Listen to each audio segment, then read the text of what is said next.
মহাভারত 13। মহাভূত স্কল্র বৈষম্য। পঞ্চসারে শুধিলে হে মহাস্তুত, আধ্যাত্মিক শক্তি কি সেই বিষয়ে বিতম্ভ কোয়া, আধ্যাত্মিক শক্তি কি আরু ইয়াক কেনেকৈ বুঝিব পারি। ব্যাসে ক লে পিতৃ বেদত মানুহর বাবে আধ্যাত্মিক শক্তি বুলি কোয়া কথাটরও বিন দিন, ইয়ারও সবিশেষ বিচারিব পৃথিবী, পানি, জুই, বায়ু আরু আকাশ কাটাইতকই সূক্ষ্ম উপাদান বুলি গণ্য করা হয়। সাগর মহৎ রৌর দরে কচ্ছপ যেনেকই প্রসারিত হই তারও পিছত নিজর অঙ্গবড় পিছুয়াই লই যায়, তেনেকই এ মহাভূত বড় সূক্ষ্ম উপাদানর পরাই উদ্ভ হই সেই বড় লগত মিলি যায়। গতিকে উদ্ভিদ আরু প্রাণীরও এই সম্ভ্র জগতখন এক জটিল অস্তিত্ব, সৃষ্টি আরু ধ্বংস তেওলোকে নিজ নিজ রূপ ধারণ করে। যদিও সকল জিরো 5টা মহাভূত আছে, ব্রহ্মাই তেওলোক্র কর অনুযায়ী বিভিন্ন রূপত সৃষ্টি করেছিল। চেনিয়ে শুধিছে দেউতা, আমি কেনেকই জানিম যে ব্রহ্মাই শরীর তো মাত্র 5টা মৌলহে সৃষ্টি করেছিল। ইন্দ্রিয় আরু গুণ যেহেতু পৃথক নহয়, গতিকে সেইবোর কেনেকই মহান সত্তার ক্রিয়া বুলি গণ্য করিব পারি। ব্যাসে ক লে মই তোমা কেনেদ্রে বুঝাই দিম, এক মনে শোনা।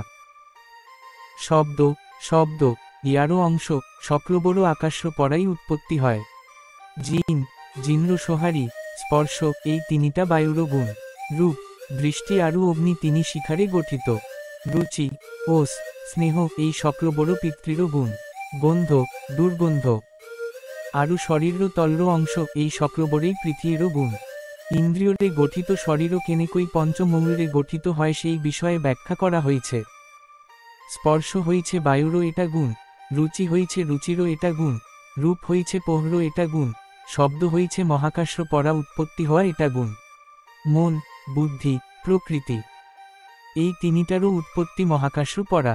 গুণর ভাগ্যরও লগত জড়িত, গুণবড় কেতিয়াও অতিক্রম করিব নোয়ারে। কচ্ছপে যেনেকই নিজর অঙ্গবড় মেলি নিয়ন্ত্রণ করে, ঠিক তেনেদ্রে বুদ্ধি এই ইন্দ্রিয়বড় সৃষ্টি আরও নিয়ন্ত্রণ করে। এই বুদ্ধিবরে দৃঢ় আঙুলিরও পরা মূর্র খুলিলইকে দৃশ্যমান সকল বস্তুর সহিতে মোকাবিলা করে। বুদ্ধি হইছে বাক্য আরু ইন্দ্রিয়র গুণ, ষষ্ঠ হইছে মন। আরু ইন্দ্রিয় বড় বুদ্ধিরও কাম, বুদ্ধি না থাকিলে গুণ বড় ক ত।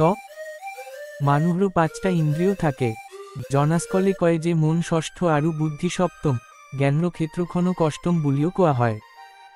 চকু দেখারও বাবে, মন সন্দেহর বাবে, মন বিচারও বাবে, জ্ঞানর ক্ষেত্রক্ষণেই এই বড় সাক্ষী। ওজ তম সত্য এই তিনিওটা কারণগত সভারও পরাই উদ্ভ হয়, সকল সত্তা ত্যাকে চিনাক্ত করিব লাগে।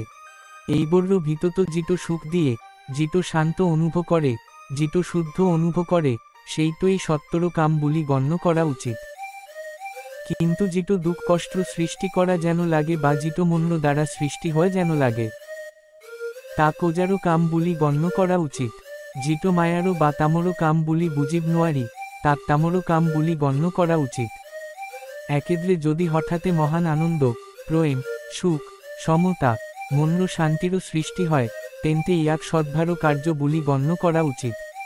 অহংকারও, মিছা কথা, লোভ, মোহ, অসাধানতা, অজ্ঞানতা এলা এই শক্রবড় রাজসিক প্রকৃতিরও করো। যদি হঠাতে মোহ, অসহিষ্ণুতা, অজ্ঞানতারও সৃষ্টি হয়, তেনতে এই শক্রবড় অন্ধকারও প্রকৃতিরও করো। ইন্দ্রিয় প্রকৃতি পুরুষ জ্ঞানর বিকাশ। ব্যাসে কয় মনটো সিদ্ধান্ত লয়, বুদ্ধিয়ে সিদ্ধান্ত লয়, হৃদয় জানে কি সুখদায়ক, অতীত্র কর্মর অনুভূতি তিনি বিধ, মানুহর মাঝ তো জ্ঞান আটাইতকই গুরুত্বপূর্ণ। সলনি হ লে মন হই পড়ে, ইন্দ্রিয়রও বিভাজনর বাবে বুদ্ধিরও পরিবর্তন এনেদ্রে হয়। যেতিয়াই শুনে তেতিয়াই স্পর্শলই পরিণত হয়, ই স্পর্শ হই পড়ে, দেখা পালে দৃষ্টিত পরিণত হয়। সোয়াদ লেই সোয়াদ হই পড়ে, গন্ধ পালে গন্ধ হই পড়ে। এই দরে বুদ্ধিরও বিভিন্ন রূপান্তরও ঘটে, এই রূপান্তর ইন্দ্রিয় বলা হয়। তেওলোক্র পুরুষর জ্ঞান নাই, বুদ্ধি তিনিওটা অস্থাতে প্রকাশ হই পুরুষর আশ্রয় লয়। এই দরে কেতিয়াবা আনন্দ, কেতিয়াবা দুঃখ, তেতিয়া আনন্দ বা দুঃখ না থাকে। এনে জ্ঞান যেনেকই সাগক্ষণে নদীবোর পুষ্টি দিয়ে আরু তারও ভিতত আটাইতকই ডাংর চেতনারও অস্থাতেই তিনিওটা ইন্দ্রিয়কে অতিক্রম করে। যেতিয়াই কোনো বস্তুরও কামনা করে তেতিয়া সেইটই মূল্যই পরিণত হয়। বুদ্ধিয়ে জনা উচিত যে এই বড় বেলেগ বেলেগ অস্থা তপস্বীও ইন্দ্রিয়রও ওপত সম্পূর্ণ বিজয় লাভ করিব লাগে। বুদ্ধি এই ইন্দ্রিয়সমূহর সইতে এক, আরও যে বস্তুরও পিছত লগা হয় সেই বস্তুটোরও সইতে এক হই পড়ে, কোনো প্রভেদ নহোয়াকই সেই বিশেষ বস্তুটোরও সইতে এক হই পড়ে। ইন্দ্রিয় যেই নহক কিয়ে এই তিনিটারও ভিতত সকল। গাড়িরও লিভার বড় যেনেকই ব্রেকবড় লগত সংযুক্ত হই থাকে, ঠিক তেনেকই এই তিনিটারও লগত সকল ইন্দ্রিয় সংযুক্ত হই থাকে। বুদ্ধিরও আশ্রয় লই যেতিয়া ইন্দ্রিয়বরে বস্তুটোরও লগত থাকা সম্পর্ক পড়া হঠাতে মুক্ত হয়, তেতিয়া মনটো সেইবর ক্লেম হিচাপে প্রকাশ করে। এই সকলবড় একে প্রকৃতিরও বুলি বুঝি পোৱা ব্যক্তিয়ে বস্তুটোরও দ্বারা প্রলোভিত নহয়। তেও সদায় দুঃখ আরু আনন্দরও পড়া মুক্ত। দুষ্ট হৃদয় অশুদ্ধ আরু কামুক ইন্দ্রিয়রও দ্বারা এই আত্মা লাভ করিব নোয়ারে। কিন্তু যেতিয়া কোনো ব্যক্তিয়ে মনর দ্বারা ইন্দ্রিয়সমূহক নিয়ন্ত্রণ করে তেতিয়া আত্মা আলোকিত হয় আরু তেওর আগত প্রকাশ পায়, ঠিক যেনেকই কোনো বস্তু প্রদীপ্র পহ্ত আবির্ভাব হয়। আন্ধারও দূর হ লে সকল যেই পহর দেখা পায়। পানিত সাঁতুরি থোকা ছাই যেনেকই পানিরও প্রতি মোহর পড়া মুক্ত হয়, তেনেকই মুক্ত যোগী গুণ্র দোষ্ট আসক্ত নহয়। ঠিক সেই দরে জ্ঞানী মানুহ যদিও বস্তুরও অভিজ্ঞতা লাভ করে, তথাপিও সকল বস্তুরও প্রতি আগ্রহহীন আরু সে হে বস্তুগত বস্তুরও প্রতি মোহর পড়া মুক্ত। অতীত্র কর্মর ফল ত্যাগ করি তেও সদায় আত্মাত নিমগ্ন হই থাকে। যেহেতু সকল যেই আত্মা সে হে তেওলোক গুণ্র লগত আকৃষ্ট নহয় আরু সেইভাবে গুণ্র দ্বারা প্রবাহিত নহয়। আত্মাই কেতিয়াবা বুদ্ধি আরু গুণবর লর্জ করে, গুণবরে আত্মাক না জানে, ই সদায় গুণবরও জানে। স্পষ্ট গুণবরও প্রকৃত রূপত জনা যায়। এই পার্থক্য সত্তারও সূক্ষ্ম ক্ষেত্রক্ষণ বুঝি পোয়াসকল্য বাবে। এজনে গুণবরও উপলব্ধি করে, আনজনে নহয়। দুয়োটা সহজাতভ একত্রিত, তথাপিও দুয়োটা বেলেগ। মাছটো পানিতকই বেলেগ, শামুকটো আমতকই বেলেগ, তথাপিও সিদ্ধ একেলগে আছে। শামুকটো কল্ল পড়া বেলেগ, তথাপিও সিদ্ধ একেলগে আছে, তথাপিও সিদ্ধ বেলেগ। প্রজ্ঞা গুণ আরু আলোকজলতারও মহিমা লাভ করা। ব্যাসে ক লে সত্যই গুণ্র সৃষ্টি করে, আরু যে এই জগৎ জানে তেও মুক্ত, সকল পরির্তিত গুণ্র প্রতি উদাসীন, সেই বড় অতিক্রম করি। মকরায় যেনেকই নিজর সুতা ঘুরাই দিয়ে, সত্যইও নিজর সভাতে এই সকল বড় গুণ্র সৃষ্টি করে। কোনো কোনো কয় যে এই গুণবড় নোহোয়া হ লেও সেই বড় নাইকিয়া নহয়। আরু তেওলোকর পথ অজ্ঞাত হই থাকে, আনো কিছু মানে কয় যে সেই মুহূর্তে তেওলোক নোহোয়া হই যায়। এই দুটা মতামত বিবেচনা করি নিজর বুদ্ধি অনুযায়ী সিদ্ধান্ত লওয়া উচিত। এনেকই আত্মারও গর্ভধারণ করা হয়। আত্মারও কোনো আরম্ভণী নাই। এই কথা জনাজনে সদায় ক্রোধ আনন্দ ঈর্ষা নোহোয়াকই কাম করিব লাগে। এই দরে চিন্তারে ব্রাহ্মণ্য কঠিন আরু অস্থির অচিবড় কাটি দুঃখ আরু সন্দেহর পড়া মুক্ত হই সুখ বিচারি পাব লাগে। অজ্ঞান মানুহ যেনেকই মাটিরও পড়া পিছলি বই যোৱা নদীত ডুব যায়, ঠিক তেনেকই এই অজ্ঞান লোকসকলে জানে যে তেওলোকে কষ্ট পাইছে। কিন্তু জিদরে কঠিন মাটিতো খোঁজ করা মানুহ এজনে যে মাটিতো খোঁজ কারিছে সেই মাটিরও স্বরূপ বুঝি পোয়ারও বাবে কষ্ট না পায়, সেই দরে জ্ঞানপ্রাপ্ত ব্যক্তির পৃথিবীত কষ্ট না পায়। গতিকে সত্তারও আগমন যোৱা আরু তেওলোকর অস্থারও পার্থক্য বুঝি পোৱা ব্যক্তির পরম শান্তি লাভ করে। এয়াই মানুহৰ জন্ম গুণ ব্রাহ্মণ হ লেও ইয়াক লাভ করিবলই কেল প্রজ্ঞা আরু শান্তি যথেষ্ট। অজ্ঞানতারও যে মহান কারণ না থাকুক কিয়ে, জ্ঞানী সকলরও ভয়েরও কোনো ডাংর কারণ নাই। জ্ঞানী সকলরও চিয়ন্তন পথতকই উচ্চ পথ কোনেও লাভ করিব নোয়ারে। মানুহে আনক দুঃখ পোয়া দেখি সন্দেহ করে, তেওলোকে ইয়ারও বাবে শোক করে। কিন্তু নিজর কর্মর পরিণতি আরু অক্রর পরিণতি জনা জ্ঞানী সকলে শোক নকরে। বুঝিছানে কোনো ব্যক্তির পরিণামর কথা বিবেচনা নকরাকই করা যে কোনো কার্যই তেওর অতীত্র কর ধ্বংস করে। এক কেদ্রে কামুক মানুহর কর্মী ভালপোয়া অপছন্দ বা বিদ্বেষর সৃষ্টি নকরে। সর্বোচ্চ গুণ জ্ঞানর দ্বারা মুক্তি। শুক্রই ক লে কোনটো গুণ আন্তকই ডাংর কোয়া কোনটো গুণ সর্বোচ্চ।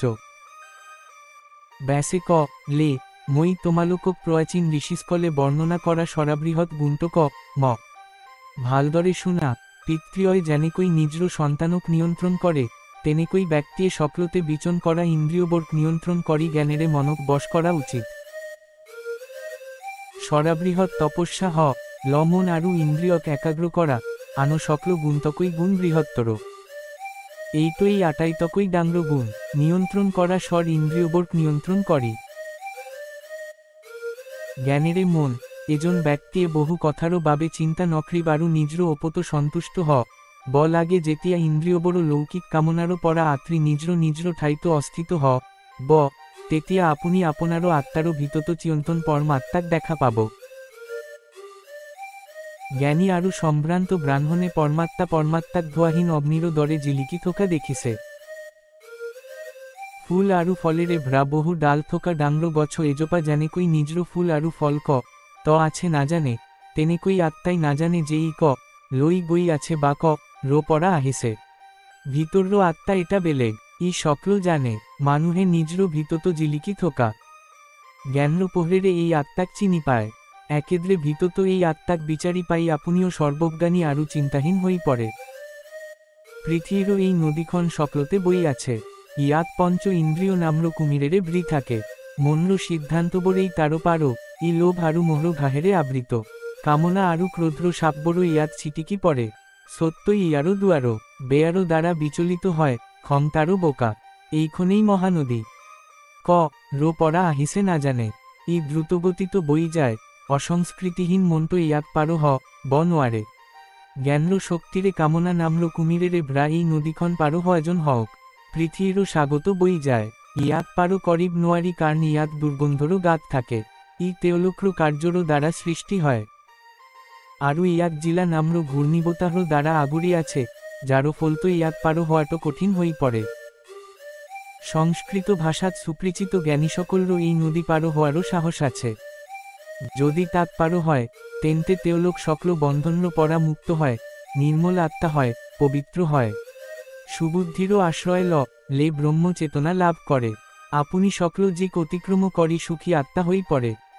পাপহীন পাহাড়র শিখত বহি থোকা মানুহ এজনে তল্র পৃথিবীত বাস করা সকলক চাই থোকারও দরে তেওলোকক চাওক ক্রোধ আনন্দ বা নিষ্ঠোরটা নহোয়াকই তেতিয়া আপনি সকল জিরো জন্ম মৃত্যুরও কথা চাপ পারিব। জিসকলে জানে তেওলোকে জানে যে তেওলোক সকল সত্তারও শ্রেষ্ঠ। সৎ জ্ঞানী সকলরও শ্রেষ্ঠ এইটই ঋষিসকলে সর্বোচ্চ ধরো বুলি কয় এইটই হইছে আত্মারও সর্বব্যাপী জ্ঞান। হে মোর সন্তান মই তোমাক জি কইছ সেই কথা অনুসরণ করা নির্মল আরু সুস্থ ভক্তক কোয়া উচিত। আত্মারও এই গোপন জ্ঞান আটাইতকই ডাংর গোপন মই আপনালোকক কোয়া এই জ্ঞান অভিজ্ঞতা হ ব লাগে। ব্রহ্ম পুরুষ নহয় না স্ত্রী পুরুষ বা নারী নহয় ইয়ারও দুঃখ আরু আনন্দ নাই এইটই হইছে অতীত আরু ভবিষ্যৎ অতার্য মূর্তি। এই কথা জানি পুরুষ বা নারী দৌড়ে পুনর্জন্ম নহয় এই ধরো পুনর্জন্ম বাবে বুলি কোয়া হয়। হে মোর পুত্র মই তোমাক সকল ধর্মমর কইছ প্রেম আরু করুণারও পুত্রই যদি শুধিছে তেনতে তেও আপনাক মই কোয়া জ্ঞান শিকাওক এজন ব্রহ্মজ্ঞানীরও বৈশিষ্ট্য। ব্যাসে ক লে পুরুষে সুগন্ধি আরু সুস্বাদু খাদ্যরও আকাঙ্ক্ষা করিব না লাগে তেও শুক্র কামনা করিব না লাগে অলঙ্কারেরে নিজকে শোভা বরাব না লাগে তেও আন্র পরা সম্মান লাভ করিবলই আন্র পরা প্রশংসা লাভ করিবলই বা বিখ্যাত হ বলই চেষ্টা করা উচিত নহয় এয়াই এজন প্রকৃত ব্রাহ্মণ্য আচরণ। তেওরও গুরুরও ভক্ত ব্রহ্মচারও তো সকল বেদ অধ্যয়ন করি ঋগ্বেদ যজুষ্ট আরু সাম গ্রহণ করিলেও এই কারণে তেওক দ্বিজন্ম বুলি গণ্য করিব নোয়ারি এই কারণে তেওক দ্বিজন্ম বুলি ঘ্রিব নোয়ারি। যেতিয়া তেও কাকো ভয় নকরে যেতিয়া তেওক কোনেও ভয় নকরে যেতিয়া তেও কামনা আরু ঘৃণারও পরা মুক্ত হয় তেতিয়া তেও ব্রহ্মত বিলীন হয়। যেতিয়া তেও কোনো জিরো প্রতি চিন্তা বা কথা ঘৃণা আশ্রয় নিদিয়ে তেতিয়া তেও ব্রহ্মত বিলীন হয়। পৃথিবীত একমাত্র বন্ধন কামনা আনো একই বন্ধন নহয় কামনারও বন্ধনর পরা মুক্ত জীজন ব্রহ্মক উপলব্ধি করারও যজ্ঞ। কামনাহীন জ্ঞানী ধোয়া ডারবিহীন চন্দ্ররও দরে কোনো দোষ নহোয়াকই সাহসেরে সময়লই অপেক্ষা করে। শান্ত সাগরও দরে চারিওফাল্য পরা নদীবড় উফন্দি উঠিলেও সকল কামনারও বস্তুই ঢুকি পায় তেও ইন্দ্রিয় শুক্রপ্রেমী নহয় কিন্তু কামনা করে কিন্তু কামনা নকরে কামনা ত্যাগ করা শরীরও স্বর্গলই যায়। বেদ্র মর সত্য, সত্যর মর ধর, ধর্ম্র মর্ম দান, দান্র মর্ম তপস্যা, তপস্যারও মর ত্যাগ, ত্যাগ্র মর আনন্দ, শুক্র মর স্বর্গ, স্বর্গ্র মর শান্তি। মনর দুঃখ কামনাই জলাই দিব লাগে আরু শুক্র গুণ বিচারিব লাগে, এইটোই শান্তিরও সর্বোচ্চ চিন। জীজন্র দুঃখ্র অনুপস্থিতি, মোহর অনুপস্থিতি, শান্তি, সন্তুষ্টি। ঈর্ষারও অভা, আনন্দরও অভা আদি 6টা গুণ থাকে, তেও সকল প্রচেষ্টা আরু প্রচেষ্টাত সফল হয়। যিজনে এই 6 গুণর মাঝেরে আত্মারও 3টা গুণ অনুভব করিছে, তেও তারও বহিষ্কার্য পিছত তারও অস্থা অনুভব করে। এই গুণবোর গুণ বলা হয় কৃত্রিম, বিশুদ্ধ, অচর্ত, অসৃষ্ট আরু অসৃষ্ট আধ্যাত্মিক সভা লাভ করা ব্যক্তি চিয়ন্তন আনন্দ লাভ করে। যেতিয়া মন সকল চিন্তারও পরা মুক্ত হই নিশ্চল হই পড়ে, তেতিয়া আত্মারও বাহিরে আনো কোনো বস্তুরও পরা লাভ করিব পরা কোনো সন্তুষ্টি না থাকে। যে ধন সম্পত্তিরও অবাধ খাদ্যত তৃপ্ত হয়, আরু বন্ধুরও অনুপস্থিতিত বন্ধুরও দ্বারা তৃপ্ত হয়, তেও শক্তিশালী, তেও বেদ পরম সত্তাক জানে। যে দর্শন্ত মগ্ন হই ইন্দ্রিয়রও সকল দুয়ারও বন্ধ করি দিছে তেওক আত্মবরী বলা হয়। চন্দ্র দেহর দরে পরমাত্মাত মনোনিবেশ করি যে সকল কামনা ধ্বংস করিছে, তেও চারিওফালর পরা আনন্দ ভোগ করে। যিজনে সকল যে আরু বস্তুগত গুণ ত্যাগ করিছে। মহাভারত 14।